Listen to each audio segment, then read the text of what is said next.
श्री कृष्ण द्वारा मासिक धर्म का रहस्य।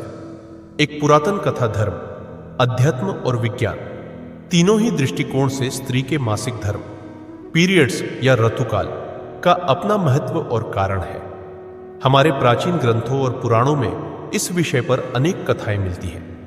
विशेषकर श्री कृष्ण से जुड़ी एक गूढ़ कथा प्रचलित है जिसमें मासिक धर्म के आरंभ का कारण बताया गया है। यह कथा प्रतीकात्मक और गूढ़ अर्थों से भरी है जो हमें नारी के शरीर और उसकी प्रकृति को समझने में सहायता करती है। यहां पर उसी कथा का विस्तार से वर्णन किया गया है। वीडियो में आगे बढ़ने से पहले हमारे YouTube चैनल जीवन ज्ञान संगम को लाइक सब्सक्राइब करें और कमेंट में जय श्री राम लिख दे। आपका कल्याण है, कल्याण होगा। प्राचीन काल में पृथ्वी पर जब अधर्म बढ़ा और मानव अपने कर्तव्यों से विमुख होने लगा, तब देवताओं और असुरों के बीच अनेक युद्ध हुए। इस समय एक महान तपस्वी ब्रह्मर्षि वशिष्ठ के वंश में जन्मे थे राजा दक्ष। दक्ष प्रजापति ने अपनी तपस्या और पुण्य से महान साम्राज्य खड़ा किया। उन्होंने अपने राज्य को धर्म, सत्य और न्याय पर आधारित किया था। राजा दक्ष ने अपनी पुत्री सती का विवाह भगवान महादेव से कर दिया। महादेव को तपस्वी माना जाता था जो समाधि में लीन रहते थे और सांसारिक व्यवहार से बहुत दूर रहते थे। दक्ष को शिव की यह जीवन शैली स्वीकार नहीं थी। वह शिव को योगी समझते थे जो भिक्षुक के समान जीवन जीते हैं। समय बीतने के साथ दक्ष की यह सोच घमंड में परिवर्तित हो गई। एक बार दक्ष ने विशाल यज्ञ का आयोजन किया। इस यज्ञ में उन्होंने सभी देवताओं, ऋषियों और राजाओं को आमंत्रित किया, किंतु अपने जमाता भगवान शिव को निमंत्रण नहीं भेजा। जब सती को इस यज्ञ का समाचार मिला तो वह बिना आमंत्रण के ही अपने पिता के यज्ञ में चली गई। वहां उन्होंने देखा कि भगवान शिव का अपमान हो रहा है। क्रोध और दुख से व्यथित होकर सती ने वहीं अग्नि में कूदकर अपने प्राण त्याग दिए। जब यह समाचार भगवान शिव को मिला तो उन्होंने क्रोध में तांडव किया और वीरभद्र को उत्पन्न किया। वीरभद्र ने यज्ञ का विध्वंस कर दिया और राजा दक्ष का सिर काट दिया। बाद में भगवान शिव ने दक्ष को पुनः जीवन दिया, किंतु सती का शरीर लेकर वे व्यथित और विक्षिप्त अवस्था में विचरण करने लगे। अंततः विष्णु भगवान ने सुदर्शन चक्र से सती के शरीर के टुकड़े कर दिए, जिससे वे स्थान शक्तिपीठ कहलाए। शिव और सती की इस कथा के आगे एक रहस्य छुपा हुआ है।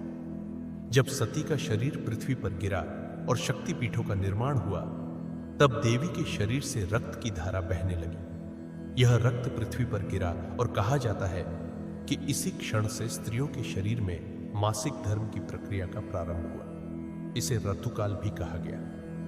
द्वापर युग में एक बार अर्जुन ने श्री कृष्ण से पूछा, हे मधुसूदन, स्त्रियों को मासिक धर्म क्यों होता है?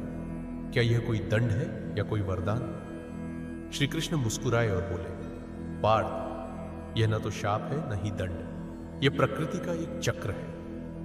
अर्जुन ने फिर पूछा, किंतु प्रभु, हमारे पुराणों में तो यह शाप के रूप में वर्णित है। श्री कृष्ण ने गंभीर होकर कहा, सत्य का बोध करना सरल नहीं होता। सुनो, मैं तुम्हें एक पुरानी कथा सुनाता हूं। श्री कृष्ण बोले, प्राचीन काल में जब इंद्र ने बृहस्पति के शिष्य महर्षि गौतम की पत्नी अहिल्या का अपमान किया था, तब उन्होंने महापाप किया। इसके कारण इंद्र पर ब्रह्महत्या का दोष लगा। देवताओं ने इसका समाधान खोजा। 4 भागों में उस पाप को विभाजित कर दिया गया। पृथ्वी, जल, वृक्ष और स्त्री, इन चारों ने इस पाप को अपने अंदर ग्रहण कर लिया। स्त्री ने उस पाप को मासिक धर्म के रूप में लिया। यह केवल पाप का वहन नहीं था, बल्कि इसे पवित्रता और पुनर्जन्म से जोड़ दिया गया। अर्जुन ने पूछा, प्रभु, यह कैसे संभव है? श्री कृष्ण उत्तर देते हैं, हे पार्थ, स्त्री को ईश्वर ने सृजन का आधार बनाया। जीवन देने की शक्ति केवल स्त्री में है। मासिक धर्म उसी चक्र का प्रतीक है। जैसे चंद्रमा कलाएं बदलता है, वैसे ही स्त्री के भीतर जीवन निर्माण की शक्ति चक्र में चलती है। मासिक धर्म स्त्री को मातृत्व प्रदान करता है। यह कोई अभिशाप नहीं, वरदान है। इसे अशुद्ध या हेय समझना अज्ञानता है। श्री कृष्ण आगे कहते हैं, मनु महाराज ने भी यह स्वीकार किया था कि स्त्री ईश्वर की सृष्टि का चमत्कार है। जब उन्होंने सृष्टि की रचना की तो पाया कि केवल पुरुष के माध्यम से सृष्टि का विस्तार संभव नहीं। तब ब्रह्मा ने स्त्री की रचना की। स्त्री में जीवन धारण करने की क्षमता दी गई, किंतु यह क्षमता तभी जागृत होती है जब उसके शरीर में ऋतुकाल चलता है। ऋतुकाल स्त्री को जीवनधारी बनाता है। उसके गर्भ में नया प्राणी उत्पन्न होता है। जब मासिक धर्म आता है तब उसका शरीर स्वयं को शुद्ध करता है, नए जीवन के लिए तैयार करता है। यह प्रकृति का नियम है। श्री कृष्ण मुस्कुराते हैं और कहते हैं, मनुष्य ने अपने अज्ञान और भ्रम के कारण इसे शाप समझा। उन्होंने यह नहीं समझा कि यह जीवन का उत्सव है। जब कोई स्त्री मासिक धर्म में होती है, वह सबसे अधिक शक्तिशाली होती है।